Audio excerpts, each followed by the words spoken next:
When you think of a corset, you probably think of a piece of clothing worn by women a long time ago. You probably think that corsets would give the woman an impossibly small waist, make it impossible to breathe in, and even killed women. This is what most people think, and this is what the media portrays, but it's not true. I know you're all horribly shocked to find out that the media has portrayed such historical inaccuracies, but that's why I'm here. Now, before I get too far in my speech, I do want to say that there are a few exceptions to this. There are some women who corseted in a way that fits the stereotype, but the majority of women didn't.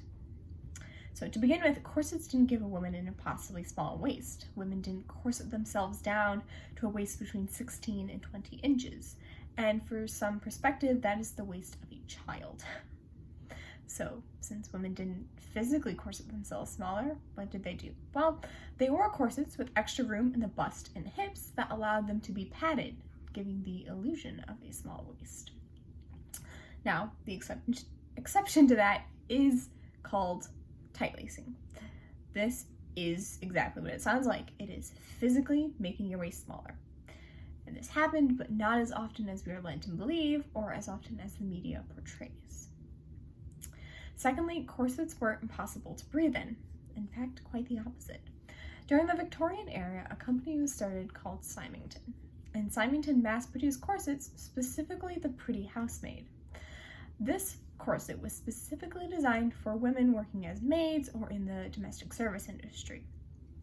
This corset was made for the very specific type of work. It needed to be comfortable and allow movement and being able to breathe in, since housework is very hard work. And the belief that corsets stopped women from breathing isn't entirely untrue, but it's not entirely true. Corsets rather changed the way a woman breathed. If you put a hand on the bottom of your ribs and you take a deep breath, you can feel the bottom half of your lung expanding. Now, if you put a little bit of pressure there and you breathe in again, you can feel the top of your lungs filling with air. This is what happened when you wore a corset. It simply changed the way you breathed. Women took smaller, shorter breaths more frequently using the tops of their lungs rather than the bottom. So it didn't stop a woman from breathing, it didn't cause them to faint, it just changed the way they breathed. Finally, corsets didn't kill women. Corsets were thought to have caused crushed organs, ribs, and even cancer. And to begin with, corsets didn't cause crushed organs, they simply changed the position of the organs. It's like when a woman is pregnant. As the baby grows, the body has to accommodate that extra child. So the organ shifted, which is what happens when you wore a corset. But it wasn't dangerous or bad, it was just different. It's also false that corsets broke ribs. Corsets, even tight lacing corsets, didn't have enough force to break bones. Corsets also didn't cause cancer. From a purely medical standpoint, this makes no sense.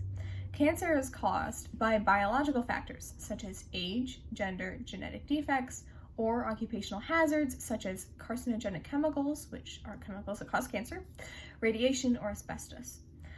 Also, from a logic standpoint, what in a corset is going to cause cancer? Especially if many of the other damaging effects of corsets aren't actually true. In conclusion, the media portrayal of corsetry isn't as true and widespread as we are led to believe. While these things may be grounded in some shred of truth, the extremes were not the norm. If you want to learn more about the fascinating topic that is Victorian corseting, I would suggest going on YouTube. There are lots of creators who are fantastic and really good at explaining very eloquently the truth about corseting. Personally, I would suggest either Bernadette Banner or Morgan Donner. They are both fantastic women who have firsthand experience dealing with corseting and the truth in corseting rather than the media portrayal that is mostly false. Thank you.